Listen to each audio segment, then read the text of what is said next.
Please, let's start. Let's get it started. And I'd love a round of applause for them. Let's give it up for Miss Tia Phillip, who will be starting off, counseling psychologist, and her topic is trauma.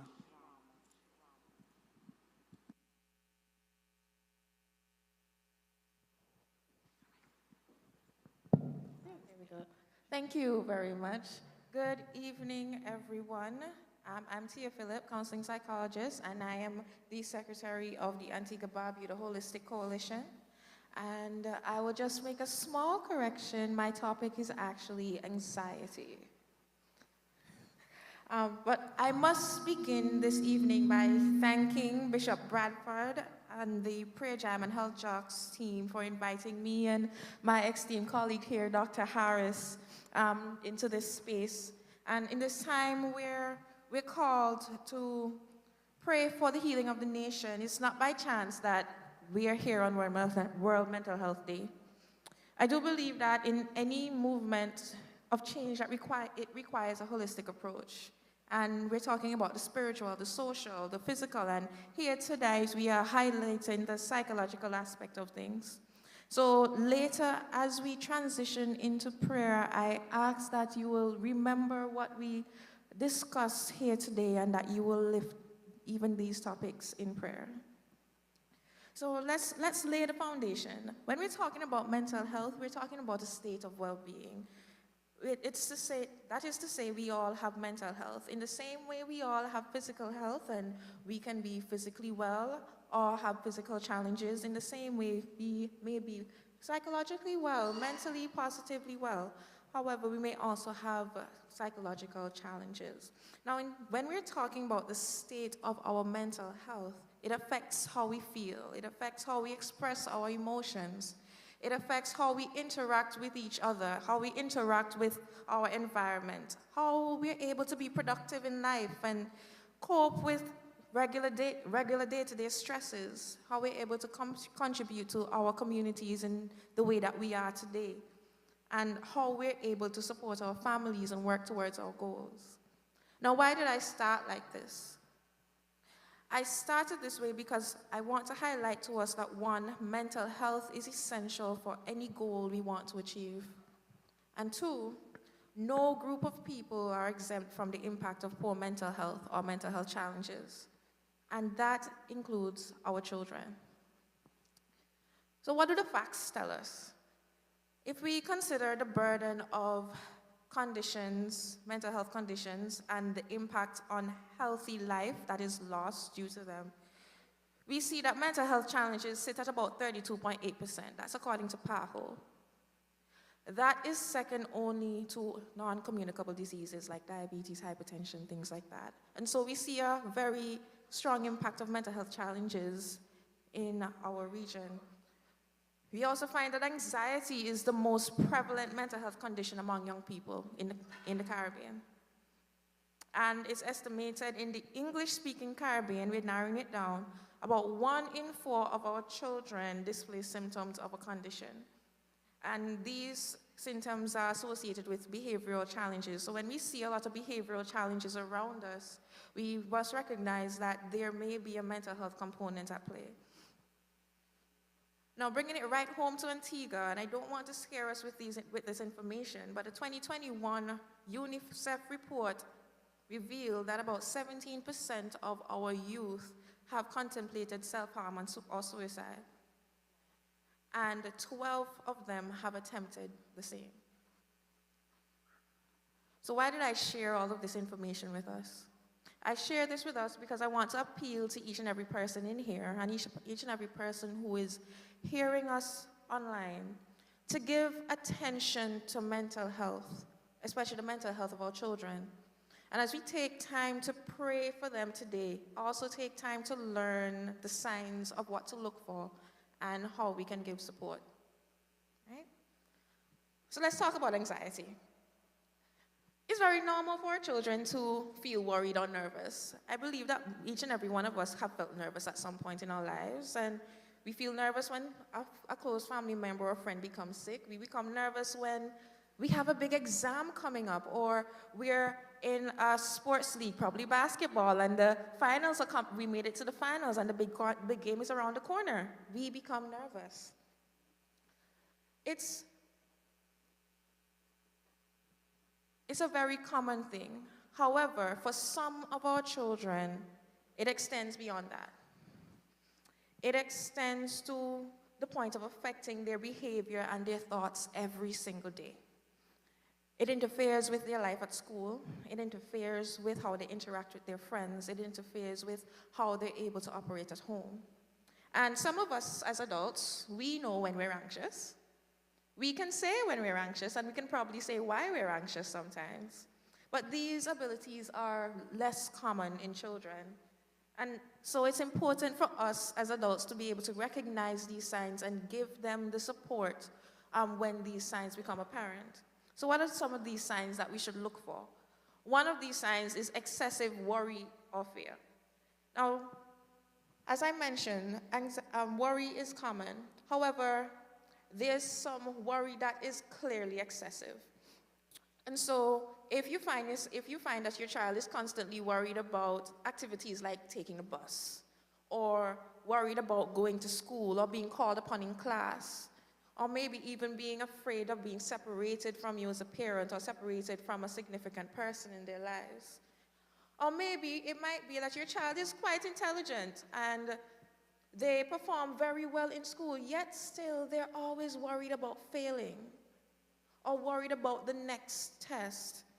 And while, yes, wanting to be prepared for an exam is common, it's important, we can also notice when the worry becomes a bit more than is common. What else can we look for? We can also notice the physical symptoms.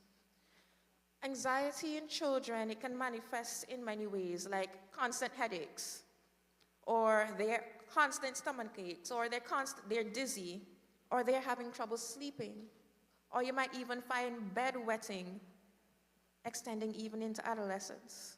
And sometimes when we see these things, sometimes we become angry as parents, we become frustrated, and it becomes even more frustrating when we take them to the pediatrician and the doctor can't find any known cause for these symptoms. Very often, these symptoms are caused by anxiety. We also find that our children become avoidant.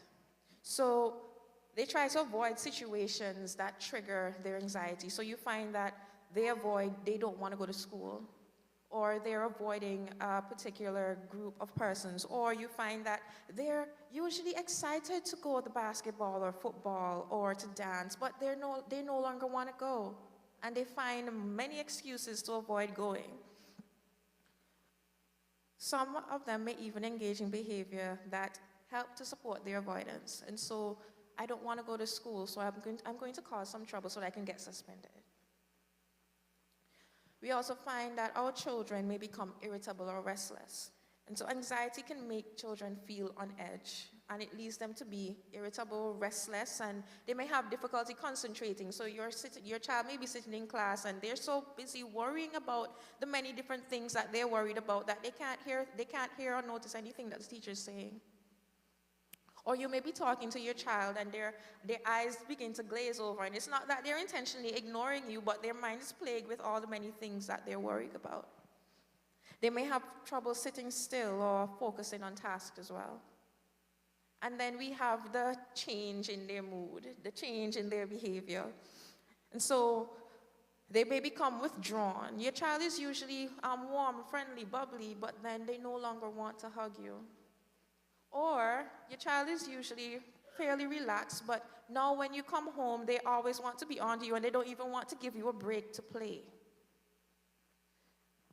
And other times, our children may become self-critical, excessively self-critical, and so they may make a small mistake, probably even to drop a glass or a bowl, and that may be something that we overlook. Oh, this was a mistake, let me clean that up. But that child becomes so self-critical that they beat themselves up for a simple mistake. Now, these are some common symptoms that very often, as adults, we overlook. because sometimes they look, it seems like our children are trying to regulate themselves or to correct themselves. However, it may be an indication of anxiety, especially when it becomes excessive. Now, in their anxiety, it may be generalized. They may be worried about many different things. They're worried about school, they're worried about home, they're worried about their friends, and you're not able to pin down one specific thing that they're worried about. That is what we call generalized anxiety. However, it may appear in different ways. We may see the separation anxiety that we often talk about with our little ones when they go off to preschool, when they don't want to see mommy and daddy go. But what about when that separation anxiety extends to when they're 5 or when they're 10 or when they're 15, where being away from mom and dad is the most terrifying thing that I've ever experienced. We can also see social anxiety when we become excessively afraid of what the people around us think. And yes, we all want the persons around us to think well of us. However, when that fear extends until we become immobilized, when we become afraid to enter into social spaces where we don't want to be in school because the people in school are going to judge me, and I'm afraid of what they will see when they look at me, that's something for us to pay attention to. And then, of course, there's the anxiety that comes with major life adjustment. So if we had to move houses or if we had to move countries, that's something that's very common in the Caribbean. Or if I had to switch schools, our children sometimes show symptoms of anxiety that come with that adjustment. Now, we've been talking about all these different signs of anxiety and how we can recognize them, but how can we actually support our children who are experiencing anxiety? The first thing we can do is foster open communication with our children. And this probably sounds like a cliche statement. Talk to your children. But I want to encourage your children to express how they're feeling and what they're thinking. And do that without judgment. Listen actively. And we don't need to have similar experiences to our children to understand and empathize with what they're experiencing. We don't have to say, I've been there, to let them know that I hear you. I appreciate what you're saying. I can understand why you feel the way that you do. And just because you feel that way, that doesn't mean that I condone inappropriate behavior, because it's possible for us to appreciate what they're thinking and feeling and still correct them. What else can we do? We can educate ourselves. We can learn more about anxiety and the symptoms that they're experiencing and build our capacity to cope. And you're starting that today by being here. We can also create a safe environment. Parents, we can create a safe environment, but what does that look like? It looks like creating a calm, predictable home environment. It's creating routines so that there's a sense of stability at home, so that I know that when I come home, ABC is going to happen. I don't have to wonder what is going to come next.